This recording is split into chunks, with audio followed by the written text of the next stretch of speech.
Let's go, guys. Happy Friday. It's your boy, Crazy Faith the God in the building. Getting ready to drop some quick value today. So today's topic is actually going to be the power of receiving, right? The power of receiving, right? Let's dive into this. This is going to be a good one, right? So the power of receiving, right? What's the law behind power of receiving? Right? Can anyone guess what's the law behind the power of receiving? Right? The law behind the power of receiving is gratitude. Right? When we're in a state of gratitude, we can attract circumstances, and outcomes. Situations, circumstances, and outcomes. Right? By the power of gratitude. This is how we attract success, right? By the power of gratitude, um, being grateful for those things that you want in order to attract them into your life. This is what it's going to take. The law of gratitude. You need that in order to attract everything that you want in life.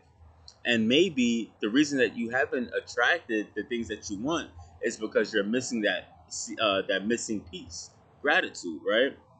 That's where everything comes from, right? If I wasn't showing gratitude, I wouldn't be where I am today.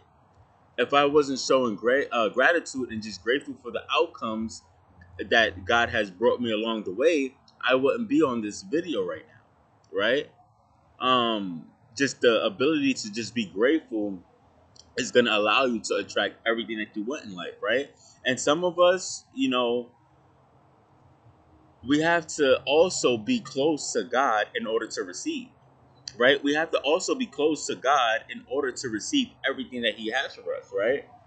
We can't have anything else on the throne. Some of us are putting other things on the throne, right? And that's not, and that's probably why we haven't attracted the things that we want, right? We got to clear our minds, right? We got to keep God on the throne. We got to stay close to Him in order to receive the power of receiving, right?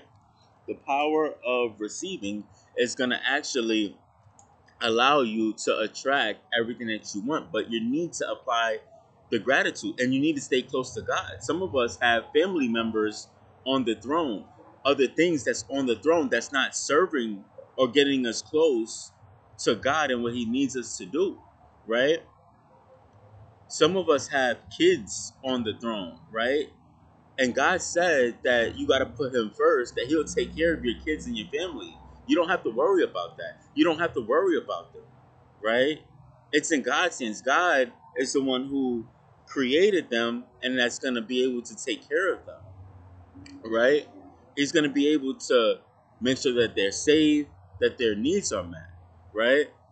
We got to have trust, right? So in order for us to receive and like be closer to Him, right? He only works if you're close to Him. If you're not close to Him and you're distant and you're disconnected, what happens, right? When you're not close to God, you feel watered down. You don't feel a sense of power. Your power is diluted.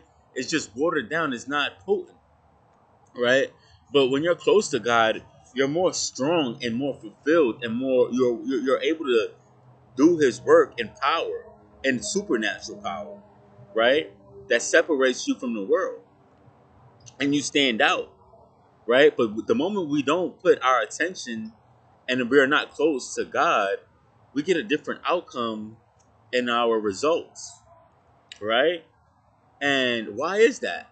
Because He's the master creator and He's only wanting to work with you if you're close to Him, if you're putting Him first, if you're keeping Him on the throne, right? Remember, He created this whole world, right? So we need to seek His guidance in order to be a fulfillment to others and in order to get our dreams and goals done, right? In order to do His work, we got to stay close to Him, to hear His whispers, to understand what He wants us to do in life, right? When we're not close to God, we miss everything. We miss what He's trying to do. We stay stuck in our old patterns and we don't see any growth, right? This is the power of receiving, right? In order to receive, it's going to require something, right? And are you willing to make an adjustment in order to receive, right? Because that's what I had to do. I had to make an adjustment in order to receive. I had to build my trust with God, right? I remember when my trust was weak with God. I remember that, right? And maybe that's why I wasn't seeing His favor and moving forward in life, because I wasn't having trust in Him. But what helped me develop my trust was little things, like when I had to go to the store and I was feeling tired. I'm like, God, you know what? Guide me to the store and back with no hesitation, but to understand that you're protecting me and bring me back home safe, right? To bring me back home safe, right? That's what I had to do in order to build my trust. Little things like that has helped me build my trust with Him. And when I seen that He brought me to the store with no temptations and brought me back home safe with no temptations, I was like, wow, God is real right. God is real right for that. You know what? I'm gonna just start building my trust with Him. I gotta start building my trust with Him. Once I peeped that, I was like, whoa, that's big right there. You know what, God? I got you. And to also look through His perspective, I also challenged myself. I kind of look through God's perspective, so to speak. I kind of look through God's perspective, so to speak, right? Like, if I was God and God was me, so to speak, I would want to have that connection where I could trust myself, right? I would want to have that good connection where I could trust myself in order to get what God has for me. So I switched to that perspective and had to come up higher in my trust. I came up higher in my trust, my faith, and my belief. I had to turn it all the way up. I had to increase. I had to increase it because that's what He wants. He wants the spiritual muscles to be increased, to get stronger, to understand Him on a different level. So the power of receiving, right? The power of receiving is going to require your trust. It's going to require your gratitude. It's going to require stepping in faith and in trust with God, right? This is what it's going to take. This is what it's going to take, you know? Without that element of gratitude and just being grateful, we're not going to be able to receive everything that He has for us, right? We're not going to be able to receive everything that He has for us. And we got to be mindful that to put Him first and not to put other things before Him. Because when we do that, when we put other things before God, we begin to become watered down. Things don't go, we don't walk in His power, we don't walk in His strength. You know, things are just diluted and it feels weak and just whack, right? So this is the power of receiving. This is the power of receiving, and to be 1% better, right? To elevate, to evolve, to transform, to see your greatest true power with that God has within you, right? That God has within you, and to always stretch. I feel like that's key too. To always stretch, to develop your mindset, and to make room, to make capacity in your mind. We also have to make the room to receive. If our minds is cluttered, how are we supposed to receive anything, right? If your mind is cluttered and you're full of disbelief and doubt and worry, how do you expect to receive anything? Your house is full. You can It's just like you have a room, a storage room, and that storage room is packed with a bunch of stuff that you don't need, right? And you need to make room for the things that you do need. So you got to take that storage room and clear it all out and make room for the things that God has for you, right? Just the same way in your mind, you need to clear all that stuff out and make room for the things that God has for you, right? And how you do that is by journaling, meditating, releasing the images, releasing anything that's not serving you, casting down negative imaginations, casting down negative emotions, casting down problems, giving the burdens to God, letting God deal with the problem. This is what it's going to take to make room. Because everything that you want is going to require capacity and room in your mind before you receive what you're asking for. You got to make room. You got to get it in your spirit first. You got to get it in your spirit first. This is how it works. You can't receive anything if you don't got it in your spirit and you're not believing if you're not having faith. You're gonna need that. You're gonna need that belief. You're gonna need that essence of faith, that deep essence of faith. You got to cast out all doubt. It has to go. It has no room in your mind. We have no room for doubt and disbelief and things that are not adding value to the kingdom. It's trash. It doesn't serve any purpose. It's a waste of time. Right?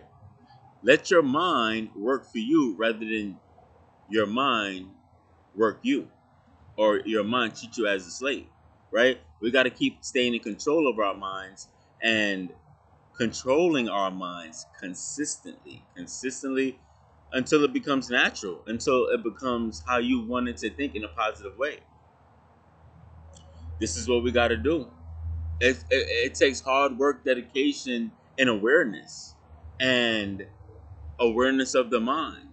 Being aware of what you're thinking. What is the mind doing right now? Because if I can control what the mind is doing, then I'm in control of my life. If I'm not in control of my mind, then I'm not in control of my life. You see how that works? When you're in control of your mind, you're you're controlling your life. When you're not in control of your mind, you're not controlling your life. Somebody else's, right? And we got to remember, we could only have one master. We can't have two masters, right? It's only one master. It's only one God, and that's God, right? And the power of receiving is just so powerful that you know a lot of stuff could stop that. The power of receiving. Doubt can stop it. Disbelief can stop it. Dysfunction can stop that. And we got to cast all that down. We got to cast it down. Give it to God. It's not serving you. Worry too. You got to cast it down. Give it to God. It's not serving you. You know. Um. But that's what it's gonna take. In order to receive everything that He has for you and transform, be 1% better. You know.